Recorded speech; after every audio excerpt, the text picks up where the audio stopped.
How did you join the band? How did I join Karma Never Fails? Well, I got a bass. My cousin was always complaining that their bass player was just not doing anything. Autumn Blanchard, she's like, "Ooh, I play bass for you guys. Ooh, I'm in the band." And I walk in, I show up with my bass, and Casey and Derek and Brandon and Michael are all there, and I'm like, "Hey, I'm interested in playing bass for you guys." They're like, "All right, I'll audition. Well, let's see what you got." And I told them to play their fastest song, which turned out to be Trapped Inside My Mind. And I laid down a bass riff, and they're like, "Hey, can you leave the room for a minute?" And then I walked out. And, after a while, they screamed, "You can come back in now." And I walk in, they're like, "You're in, Rody. You're our new bassist." So I was like, "All right, sweet. And it's been going from there. And what's your role in the band? My roles. I'm obviously the bass player. I play the 5-string next to me. It's a PV Millennium Series. And then I double as band manager. I book all our gigs, manage financials, and backup vocals. How long have you been playing bass? That's kind of funny considering, I played bass for the day I started in the van. I got a bass and went and auditioned, and I'd say that was about 4 months ago. So I've only been playing bass for 4 months, and I've already got up to the stage I am now. Has the band changed? Yeah. After I went to Nashville to buy the PV Millennium Series, I come back to find out that the lead guitar player Casey, our vocalist Derek, and our drummer Brandon all just up and quit on us, and pretty much told us. So we were stuck, just the rhythm guitarist Michael and me, to build from the ground up. As the new guitarist, do you think the band will have the fire it had in the beginning? With the guys originally in Karma Never Fails, we had a lot of fire. I mean, we were determined, but not near the determination we have with our new guitarist. I mean, he brings so much more to the table, faster shredding, sicker solos, things just come anew, and we hit it off pretty well. We're already writing and looking forward to recording. How did you meet the new guitarist?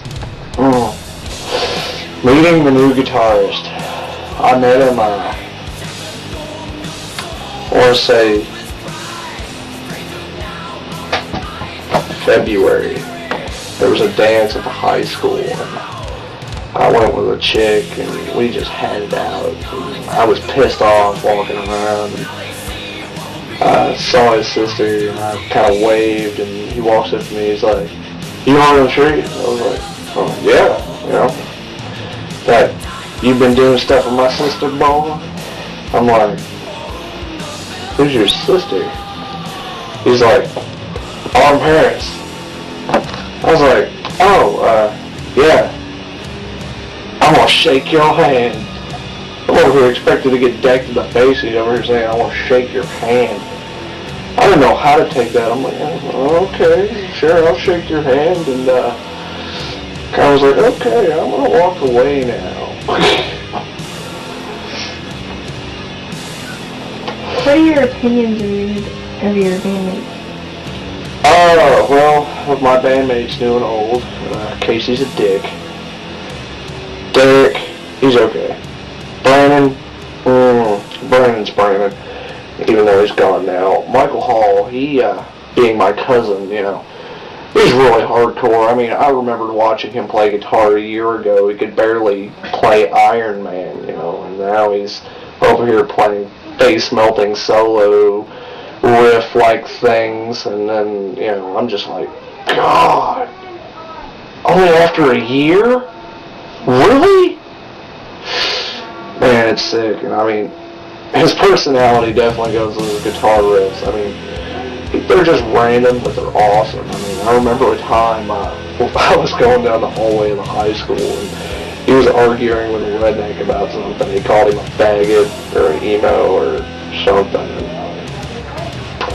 It was funny because Michael was just so mad. He's normally mellow. He looks at him and he's like, well, you know what? Fuck you, turtle dick. I looked at the person next to me. I was like, did he just say turtle dick? They're like, I think so. I was like, okay, that's cool.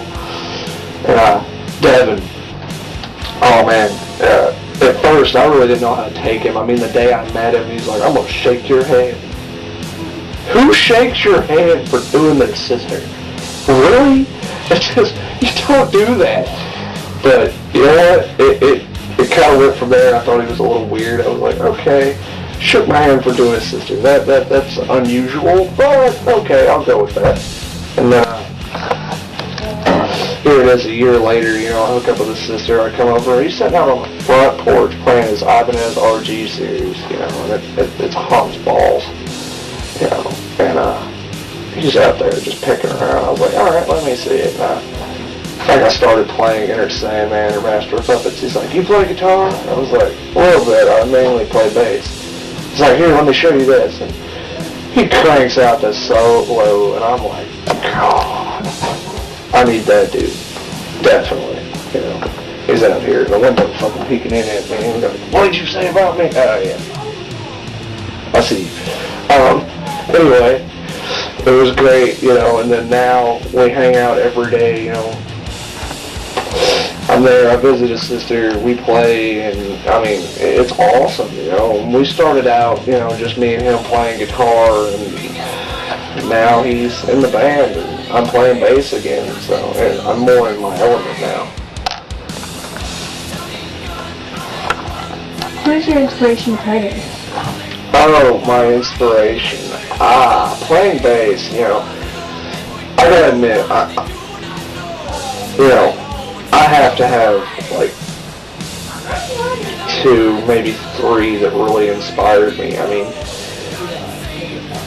more of the management thing came from Motley Crue's Nicky Sixx. I mean, they would have went nowhere without him. I mean, he did the backing, he did everything for them, to make sure they had gigs, made sure they were on time. But as far as the overall bass playing, I remember I was in like 8th grade. There was a guy I was friends with named Zach Whitaker. He played bass epically. I was like, I could probably do that. Definitely, because guitar was just not working out. And then the famous person that really inspires me to do bass died in 1986. It was Cliff Burton, the original bass player for Metallica. I remember seeing him, he had hair down to here. He played his bass like it was a lead guitar and made it like it. I'm like, I'm gonna be like that dude one day. What genre of music are you in the band? Really our genre kind of varies. I mean, we have some kind of deathcore riffs mixed with some grungy Van Halen and like hardcore Metallica. But as far as lyrics go, you can't really compare us to anything because we'll rant about anything. Trapped inside our mind. We even have a song called Wiggle Wiggle Wee. I mean, where did that come from? Somebody just like pulled that out their ass and was like, wiggle wiggle wee. What the hell? But it works. Whatever. It was awesome. So we kind of are there. If you had to describe Karma Never Fails in one word, what would it be? Oh, one word. Why is it always one word? Why can't it be 3 words? One word. Family. Actually, I'll change that. One word. To quote Devin, hardcore. We are by far very hardcore. I mean, we bring something different. I mean, Michael brings riffs and just creepy,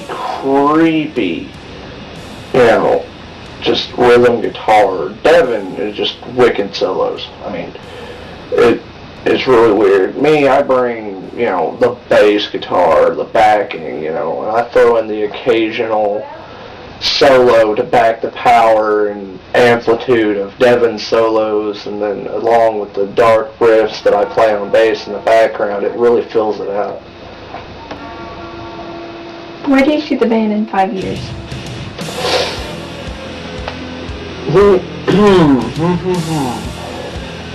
In 5 years, I see us on stage, not being an opening act anymore, looking down on all the people that told us we would be nothing and pretty much going,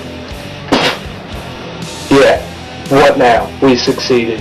You didn't have faith. We don't care. We're us. Get over it.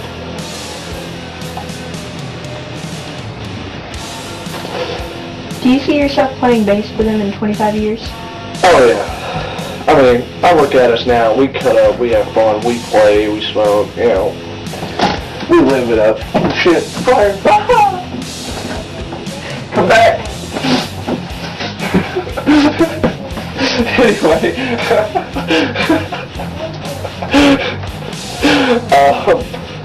Fire. I definitely see us probably being inducted in the Rock and Roll Hall of Fame as the most random metal band of all time, as you can see.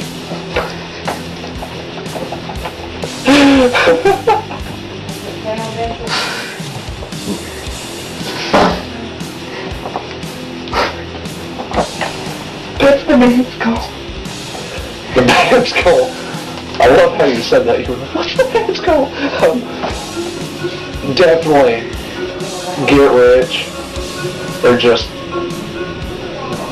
knock ourselves out trying. I mean, we may fall and we don't rise as a band, but I really don't know how to react. I mean, our goal is definitely to get rich and famous and show everyone that we're not what they think we are.